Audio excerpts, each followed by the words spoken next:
Hey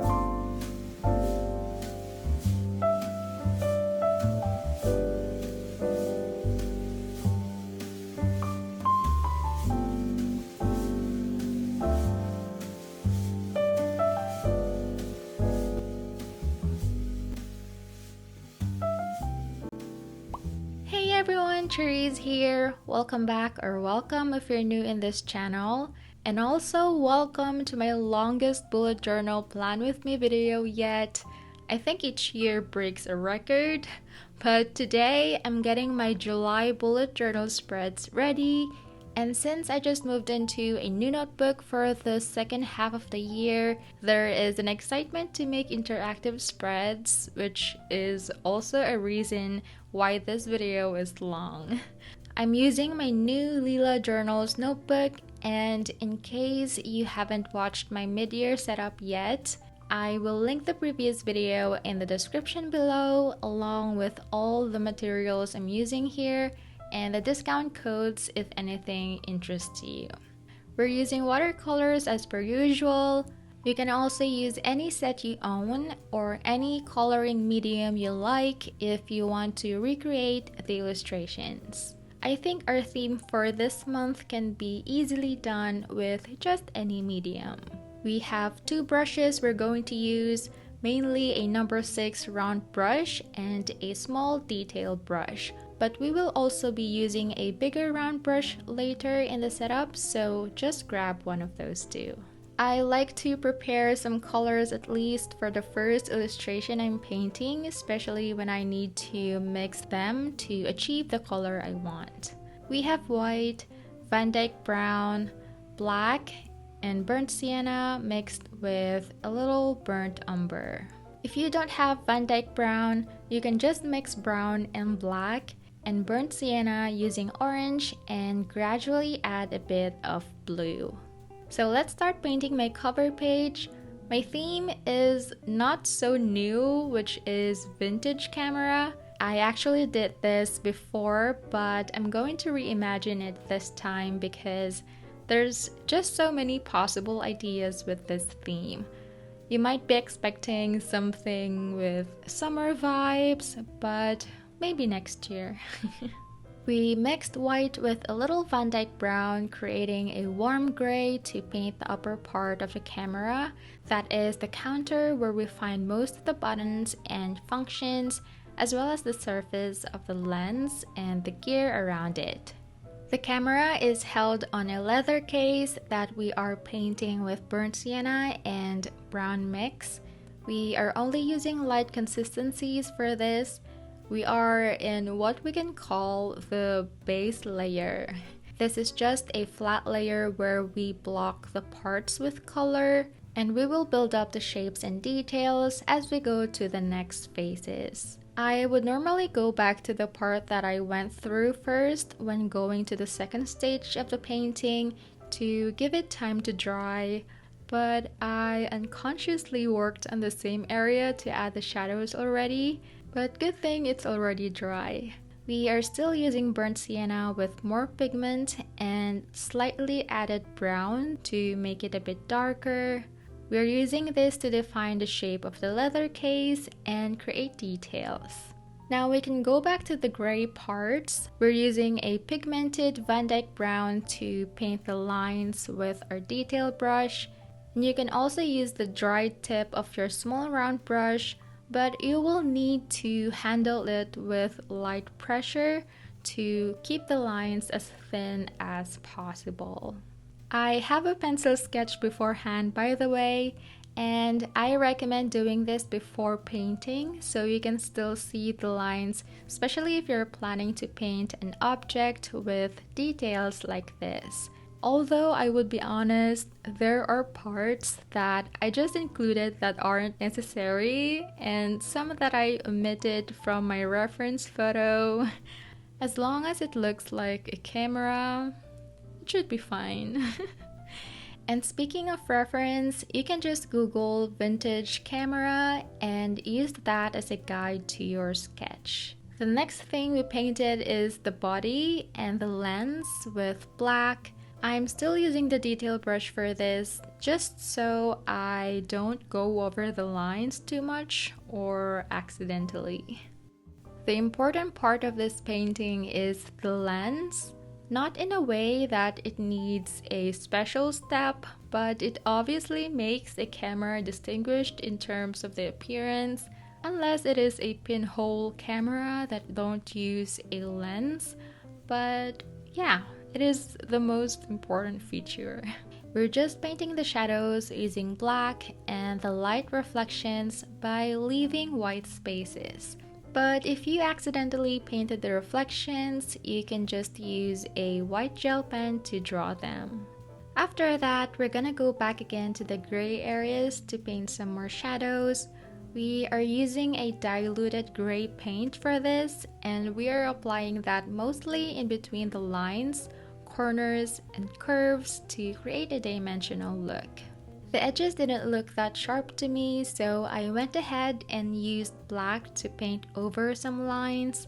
I also did the same step to the leather case again and made the shadows even darker by adding another layer of the same burnt sienna and brown mixture. The next thing we're doing is mixing raw sienna and raw umber. We will need lots of this, so we are mixing them on a bigger well. I wanted to paint a sculpted frame, so we are doing that by kind of outlining the contours of the four corners lightly first and just blend the paint to the negative spaces. I also wanted the whole background of the page to look vintage, so we're just painting the whole empty spaces using a bigger round brush to speed up the process.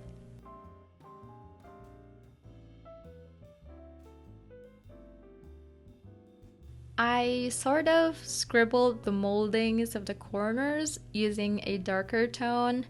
It looked so random actually.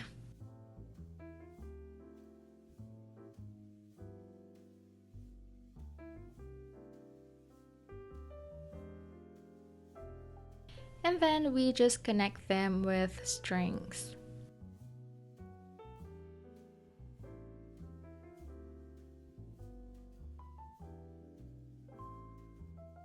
Now this is the part where I made a mistake. I added brown to the mix instead of more pigment of the raw umber. I wish I also sketched this part because I thought I didn't have to. So now this corner looked so messy and gross, if you will. I tried to remedy it, but it's too dark, so I stopped for like 15 minutes, deliberating whether I should continue adding this layer or leave it as is. But I did try adding the layers to the rest of the corners, but with the right color this time. It looked okay, but I can't look at that one corner, so I had two options: to cover up the whole frame with paper or cover some corners with washi tape. I chose to try the washi tape first with a vintage style text just on two corners while still showing some parts of the frame. So if I didn't like it in the end, I can just easily remove them. But I'm going to decorate this a bit more and see if I can divert the focus to these additional elements. I happen to have these wooden stamps from Notebook Therapy that has a film stamp as well as some text stamps. We are using a brown brush pen instead of my black ink pad, but if you have brown ink pads, that is also great. This way we can achieve a soft look, kind of blending onto the background but still visible.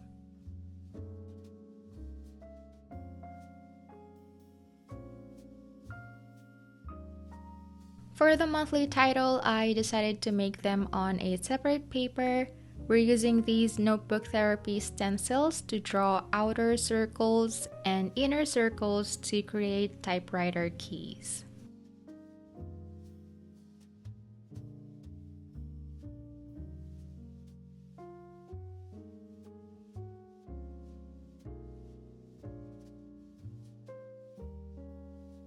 We have 4 colors. First is shading the inner circle with black, then the outer circle with a light brown, and layered with a mixture of these two tones, just so it won't look too dark brown. We also want to leave thin highlights on some edges.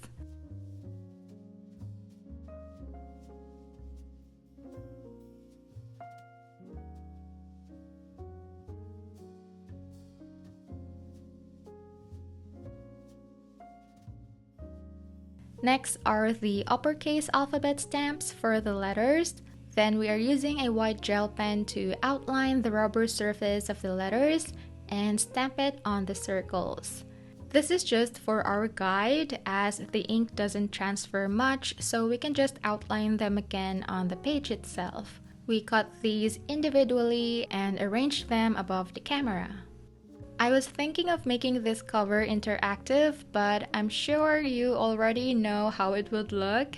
That idea has been used many times, but I will be recreating that on a different spread though. So I just kept this page a soul painting and just do something new, something different to the page next to it.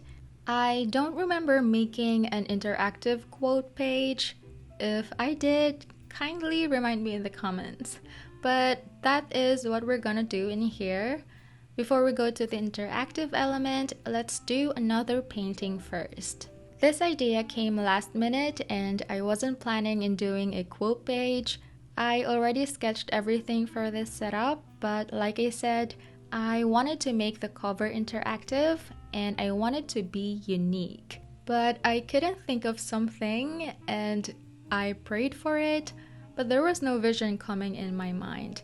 So I told myself, okay, I think this is my July setup. The night before, I was searching in Google about vintage camera films. I came across a film slider shop listing on the sponsored section. I tapped to see the whole listing, but I'm still not familiar about it and I didn't bother checking where it is used since it's also my first time seeing it. Or I thought so, but I dismissed it. The next day, I'm ready to start filming, but in my heart, there was still an idea, but I couldn't point out what it is. I was just really praying at that time again and asking God to give me that unique idea until He made me remember that film slider. The photo literally flashed on my head. I told myself, wait, I've seen this before. And then He made me remember a reel on Instagram that I saw from a talented video effects artist, Maria Kalevic. I'm not sure if I pronounced it correctly, but I shared one of her awesome work before on Instagram. So guess what that reel is about that He made me remember again? It was Maria looking through old films on Film Slider, just like the one that I saw from Google. Isn't that amazing? So I immediately looked for Film Slider viewers that will fit on the page, and that is what we are painting here. I laid it out on the sketch, but I thought I already knew how to make the mechanism. I was so excited about this idea that I got lost in the steps and caused delay in the filming process. Because to be honest, God didn't give clear steps. And I didn't think I sought them to because I thought I knew already, but what I actually just know is the end result. And by the way, the cards you see here is my third attempt. When I failed twice, I just sat here for a long time trying to figure it out. The first two mechanisms were a bit confusing. I was already thinking of just keeping the painting like that with no interaction and just move on, until I realized I did make the steps complicated when it's actually simple. So after painting and cutting the center, we need 2 white cards and a black card for the mechanism. The measurements are shown on the screen, as well as a washi sticker with an acetate or plastic film backing. I just happen to have these stickers, but you can also improvise. and just use the plastic film alone and draw or write something on it using a black alcohol or acrylic marker. If you have something like this, we peel the acetate off first and attach the sticker behind the cutout we made on the center. Then we cut the acetate with the same size of the cutout and attach it back on the sticker. I chose to do it this way to reduce the visibility of the image to mimic a film strip. We glue the white card onto the black, making it as the background. Then let's take the long white card. I wanted to write something on it so it shows when the slider goes down. We insert them from the top cut of the viewer and align them on the cutout for the meantime. Oh, there's a blank spread here, by the way. I forgot to mention it earlier. Then we just tape the bottom of the longer white card in place. Back to the front, let's pull up the slider, insert another tape on the back bottom to attach the cutout of the viewer. I also kept the excess acetate and attached that as well on the bottom cut of the viewer painting, where the other half is hid inside and the other half showing above. The purpose of this is to ease the sliding down and up of the cutout. It's also not too obvious or covering any part of the painting. And that is our mechanism. Another thing I realized here is that there was a purpose for that delay because God was teaching me something.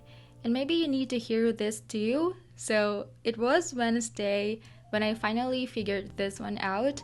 It's so simple. And that same day, David Diga Hernandez, the pastor that I always listen to because he has been a vessel that God uses to speak to me through his videos, he uploaded a video on his YouTube channel. So I decided to catch up on that video and I just heard him say the exact things I needed to hear related to my struggle of not knowing the steps and just wanting for the details to be completely laid out. So this is what David said in his video. As we obey, we're gonna find that we don't know the next step always. We're gonna find that the plan isn't always laid out perfectly clear. Just because we don't know what's next doesn't mean we should stop doing what's now. And I think this is amazing because it is also significant even in the field of making art. I hope that also spoke to you in whatever you do. When you feel uncertain of what to do next, just keep on having faith in Him and keep doing what's now. Alright, my cover and interactive quote page is now done. That was quite a process, but let's move on already to the next spread to create my July calendar. We are painting some foam strips that are hanged on a string and wooden clips. We're using the same vintage yellow color for the base of the clips and the inside of the films, and dark brown for the frames and sections. We are doing 6 of these, and you can do 7 if you like, but you will need to change or scale down the illustration we're going to paint after this. We also want to play around a bit with the placements. Some are tilted, some are higher, and some are lower. Then we're using a white gel pen to draw the little squares and the borders of each film. I find it easier this way, but you can also leave them unpainted, though it may be tedious. I mean, this whole setup already is, but we can improvise if we can. We also write the days of the week with white on top and write the dates of the month with black pen. I actually made coffee stained paper again.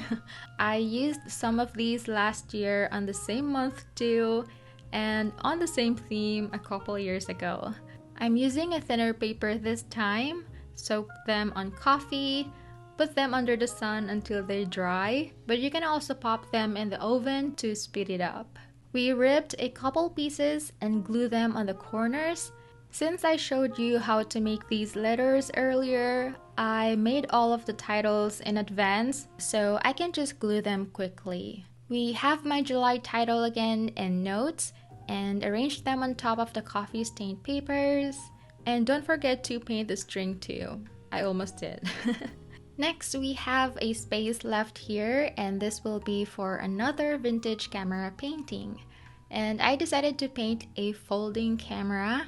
The first folding camera was created in 1841 by Charles Chevalier. These are folded into a compact and rugged package for storage.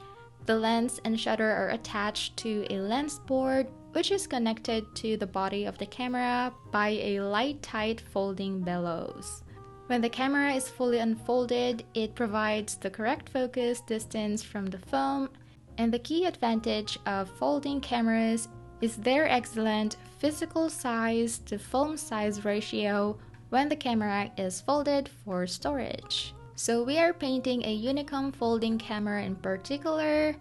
I'm not sure if I pronounced that right. And we're using three main colors: burnt sienna, raw sienna or light yellow, and Payne's gray, or just mix Prussian blue with a small amount of yellow ochre and a hint of crimson red. We started with a light base layer likewise and work on building the shadows and highlights with more pigment. We also want to define the folding feature of the camera, so it's recommended to follow a pencil sketch and then add a darker layer of Payne's gray close to each line and keeping some highlighted areas. It's also kind of painting stairs, if that makes sense.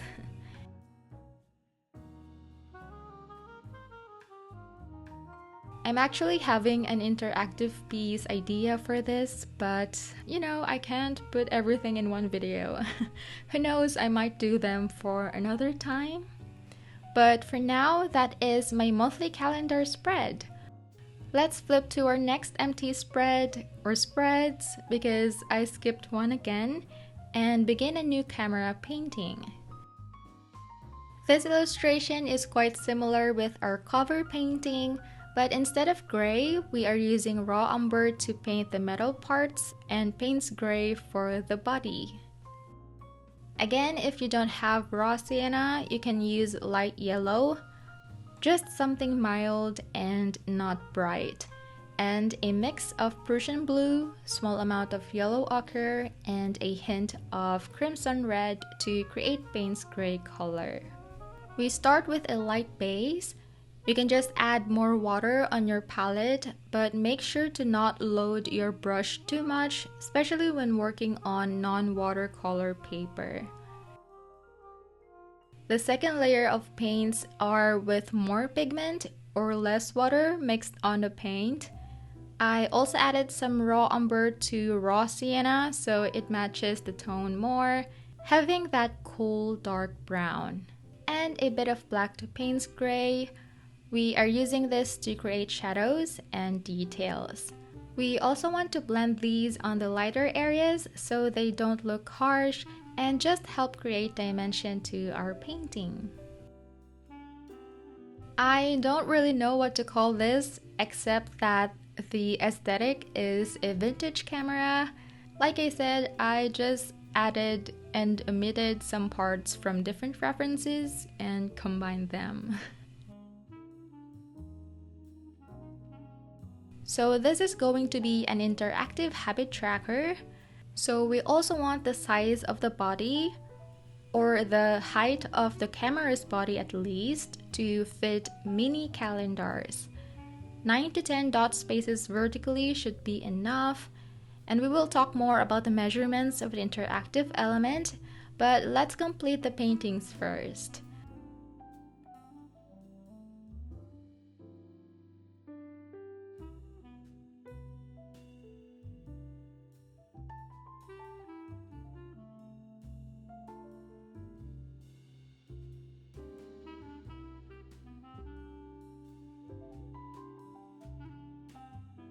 When we are done with the camera, I decided to paint a couple of film rolls on the next page. This one is pretty easy, just using yellow and a bit of burnt sienna and black.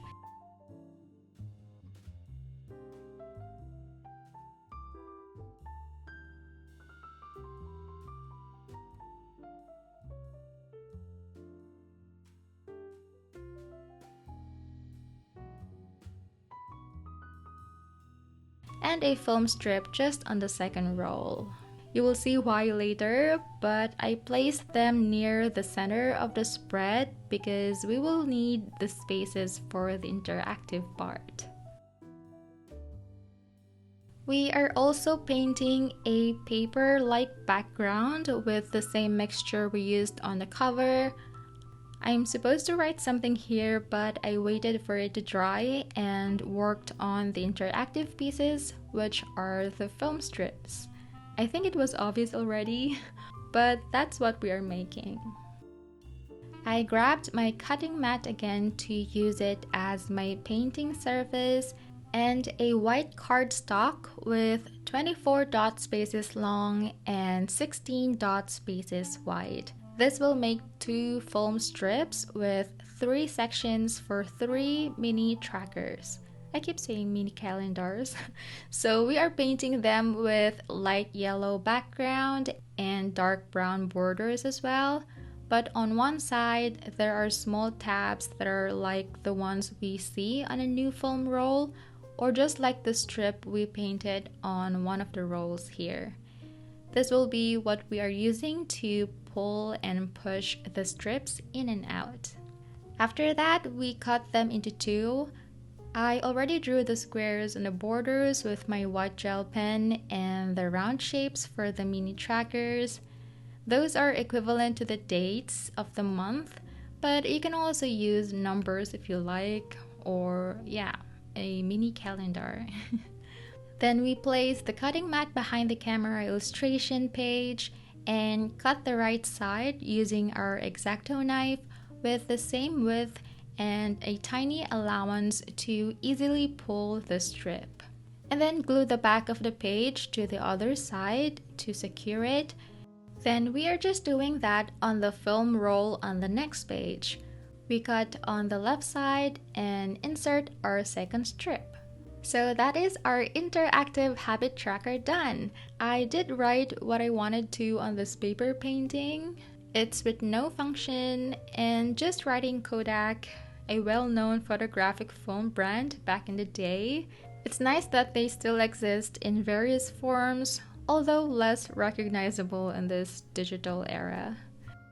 Anyway, we will have 2 functional sections in this spread. That is my focus and goals. We lightly painted rectangular backgrounds as well. This is inspired by the old photo albums where there are these triangular corners that hold the pictures. We just draw them with black pen and glue the letters of my goals and focus titles on top.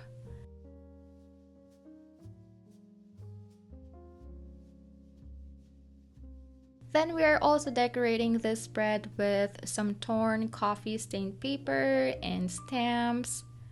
I realized the stamps are not consistent in this whole setup because there are spreads where I didn't add them, but I'll just do it later when I remember.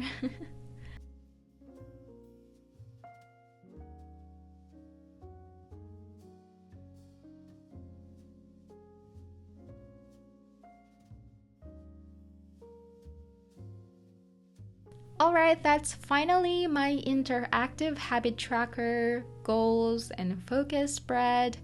Moving on again to create my weekly spreads. We are painting a huge film strip border here. We paint this edge with 3 dot space thickness using dark brown. And as we wait for it to dry, we glue our week's title on top. The daily boxes are these coffee-stained paper cutouts.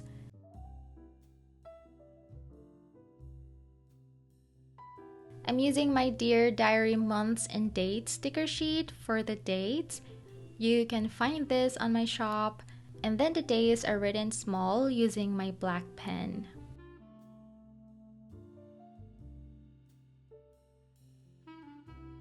The paint has dried here too, so we can now draw the cuts on this film border. So I already made the rest of my weekly spreads. I also cut them into Dutch doors. The edges of the pages next to them are also cut with the same thickness of the film strip border. We will have a drawing here, but let's do my devotional spreads for the meantime. The devotional plan I chose for this month is called Working Without Idolatry. This is a 4-day plan, and as always, it is taken from the Bible app, and I will provide the link below too if you want to take it as well. Now that I'm also running a small business on my own, I can get lost in between with all the other things I needed to do, so I chose this topic as I know it will remind me how to not be too consumed by busyness, not business, and how I can love my job without turning them into idols and forgetting what really is more important. That is to delight the most in our Creator, in our Provider. I usually use the SOAP method for this, or the scripture, observation, application, and prayer. I'm dedicating 4 whole spreads for this for more writing spaces. On the last page of this layout, we are attaching a strip of coffee stained paper. Then we can go back to the previous page to draw different analog camera illustrations. I had a feeling that the edited footage will get long, and I was right. I was thinking of painting them with semi-realistic style, just like all the paintings here, but I decided to use black pen instead to draw the camera in a sketchy style.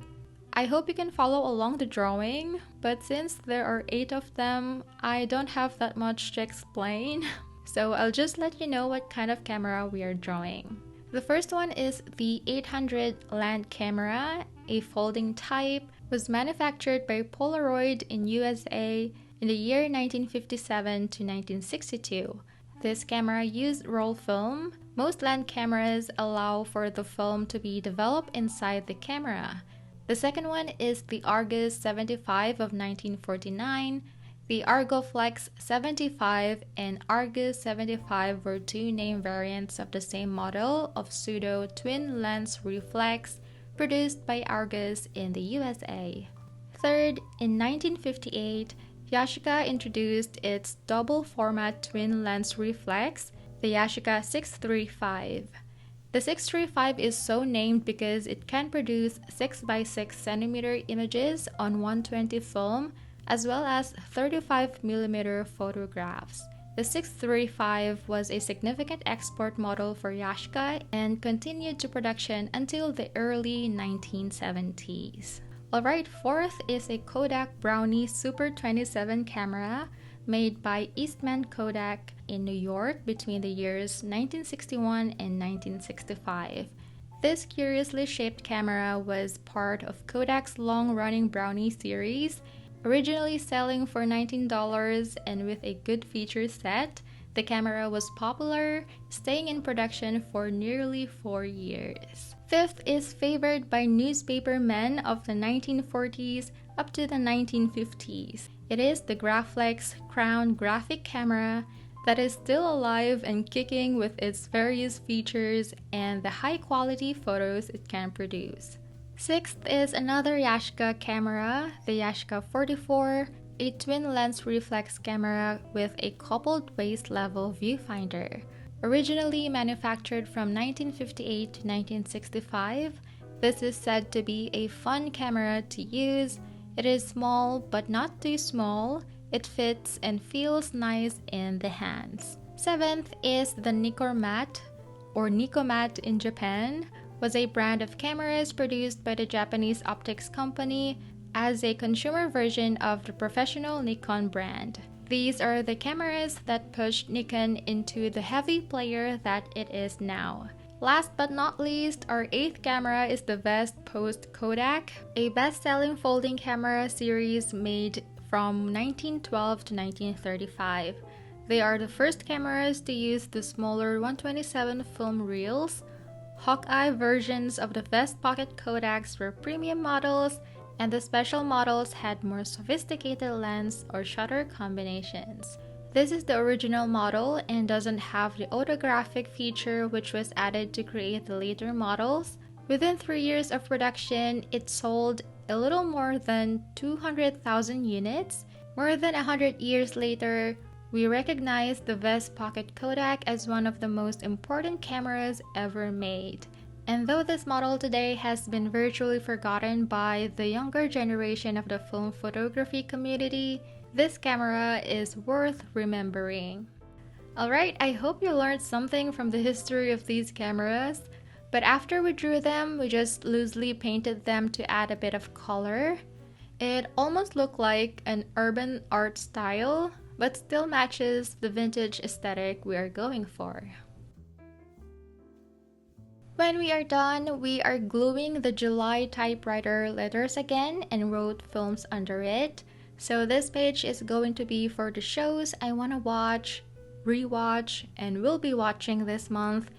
And I'm writing the title just below each camera. For example, I'm rewatching The Chosen Season 4 and I'm writing the title on the first camera illustration.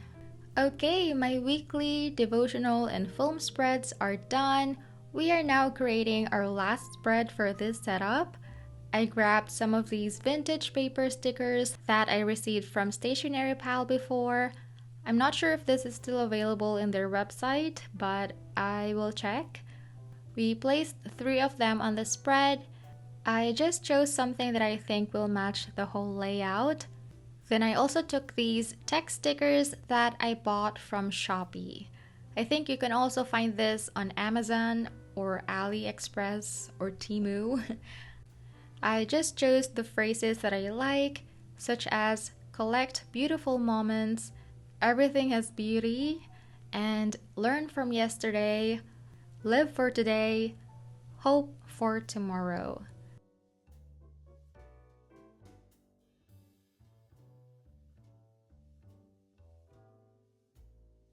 Then we have our review typewriter keys title above. Adding to this layout are 3 different painted frames. One is just a simple rectangular shape, a Polaroid frame, and a photo holder with black corners.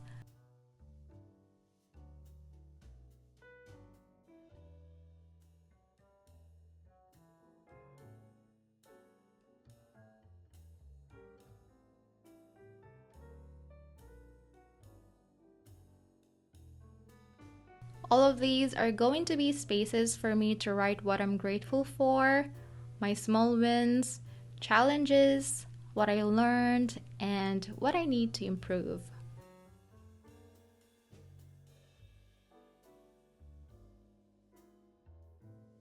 Of course, there has to be a favorite section.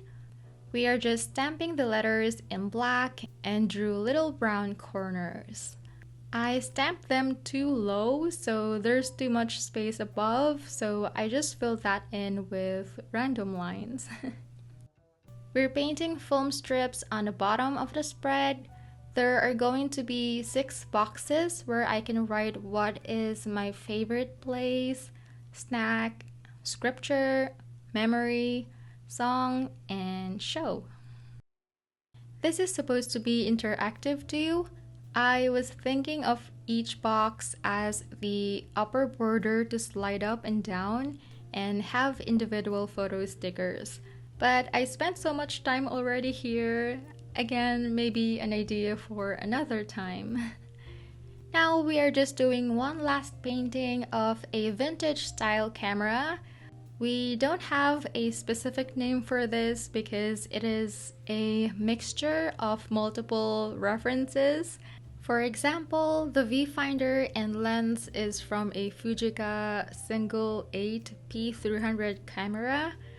Connected it to the body of a Bilora Bella 66 camera and the base of a folding camera. And still tweaked some designs too. We're using light consistency of black and burnt sienna for the initial layer. I think the lightness of black can be gray too, almost identical to our cover page painting. And then added the shadows and details with more pigment of black and a mixture of burnt sienna and burnt umber.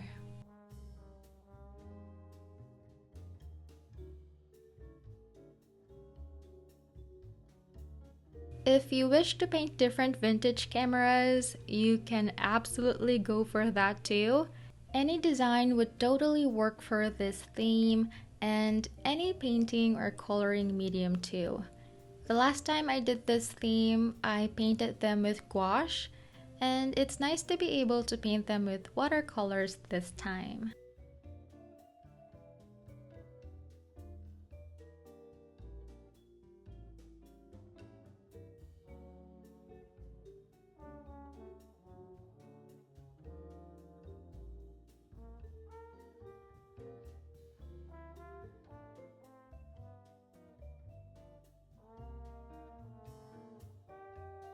Alright, that concludes my July 2024 bullet journal setup.